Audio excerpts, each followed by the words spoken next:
You're listening to Hockey Talk on the Rock Alright, stop! with Laura and Keith. It's interesting. So let's back up a second. He played absolutely out of his mind. It made no sense to me. And now, here are your hosts.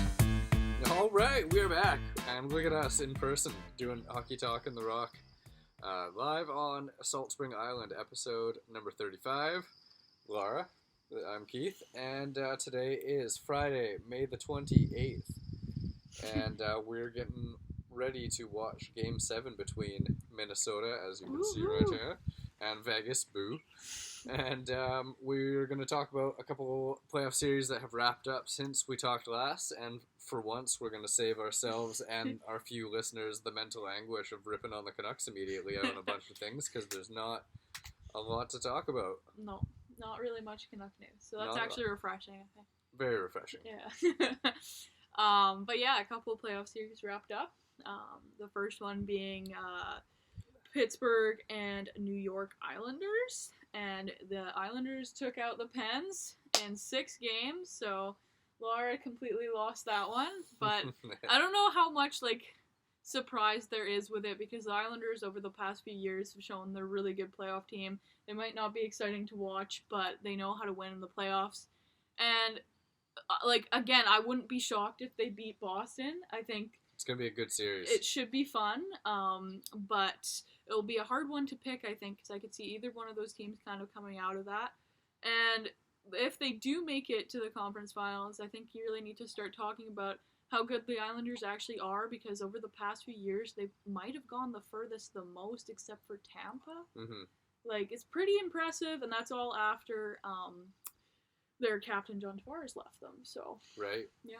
Yeah, no, I had a couple of thoughts with this series, and I think, like you said, Winnipeg was the team you were sleeping on both at the beginning of the season and the playoffs. Yeah. And I didn't sleep on the Islanders at the beginning of the season. I had them in playoff contention all year or whatever. But for the playoffs, because they ended the year Yeah. on such a downward slide and were so inconsistent, that I kind of slept on them a little bit in the Yeah. playoffs there too, and didn't think they would beat Pittsburgh, even though I got them by luck in the bracket.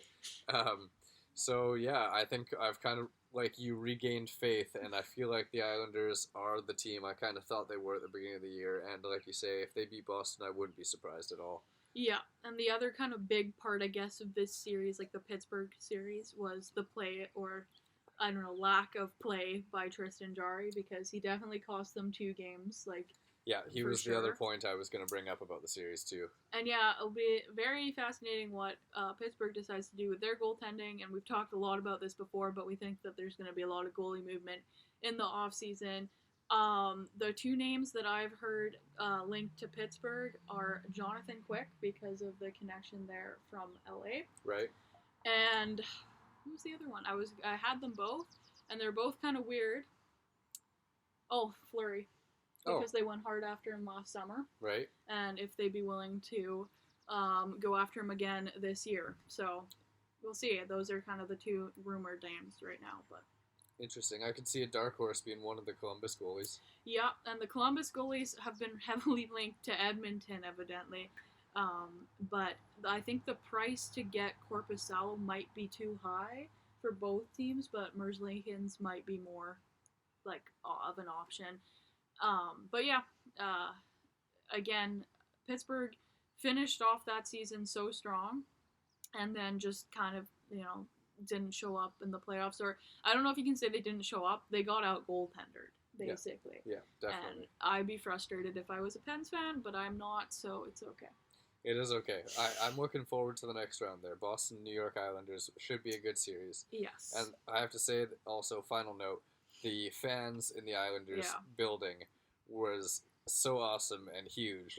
They played such a role. Yeah, it was fun to see. It was great to see. I think in general, just this playoffs, because of the the difference between fans in the States and then the no fans in Canada, I've actually had a harder time watching the Canadian series. The Toronto-Montreal series, I feel like hasn't been as good as I was hoping it would be, but I don't know how much of that is because there's just no fans there. Yeah. And if there were fans there, I'd feel different about it. But Fans tomorrow night, though. fans tomorrow night, so that'll be fun. And we'll see, I guess, from here on out if there will be more fans in Canada. I don't know what it's like. I doubt it's going to be okay in Manitoba because I know they have quite a lot of COVID still there. Yeah, I don't see Manitoba or Ontario. Yeah. So, it is what it is. They're going to have to go down to the States for the Final Four anyway. Yeah. But yeah, moving on to the other series that I was wrong about. And I'm okay with this one too because I think the next series in this is going to be really good as well. Tampa beat Florida in 6 games. And almost a kind of similar story, except not, because I feel like Tampa is the better team. But I think the goaltending did play a big role again in this series. And I did think it was fitting that Vasilevsky got the shutout in that last game because I didn't think he had a great series. No. But that last game he played really well and basically was like, yeah, we're going on.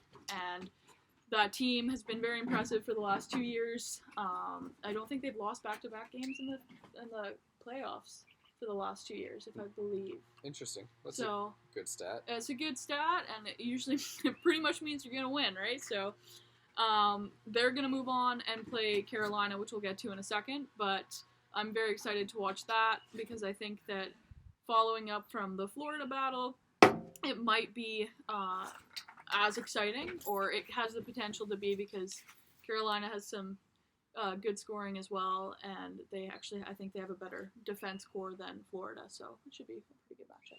Yeah, I mean, I think I was with Tampa all the way on this one. I think I picked Tampa to win the Cup at the beginning of the hockey season, and I think I picked them again to win the Cup at the beginning of the playoffs and stay consistent.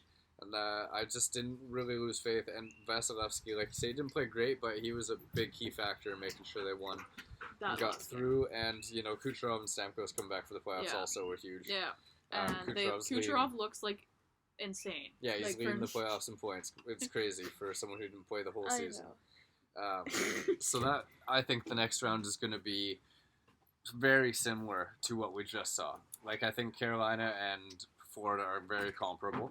The defense is a bit better in Carolina. I think Carolina's a better team overall. But the way they struggled with Nashville, I feel like it's going to be a 6-gamer myself. Yeah, I think Tampa goes on now. I said at the beginning of the season I picked Tampa to repeat, and then at the beginning of the playoffs I said Pittsburgh, which is obviously incorrect. And I think I'm going to go back to my original choice. But, never change your answer and all that. But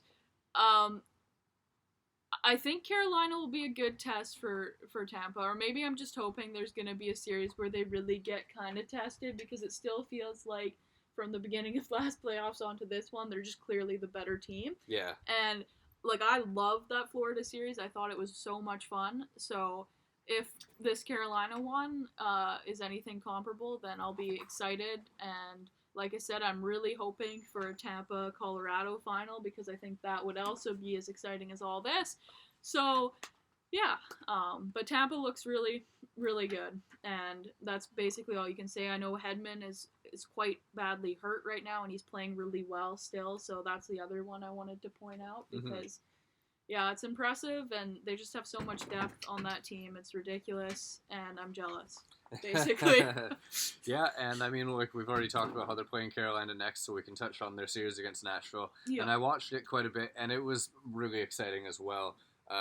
It went to overtime a number of times. Yeah. I'll get back to that.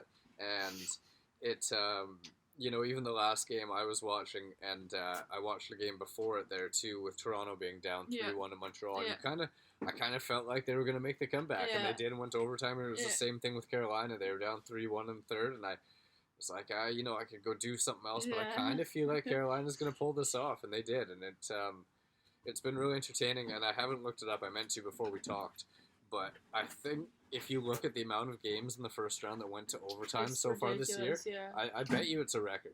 It's not. Okay, I don't know for the first round if it is, but I actually just looked this up this morning. It was 15 times so far. Wow. And the record for overall playoff is 21 or something like that. So it's very likely that it could be the record for, I bet so. Yeah. It's been insane, and we're not even done yet. No.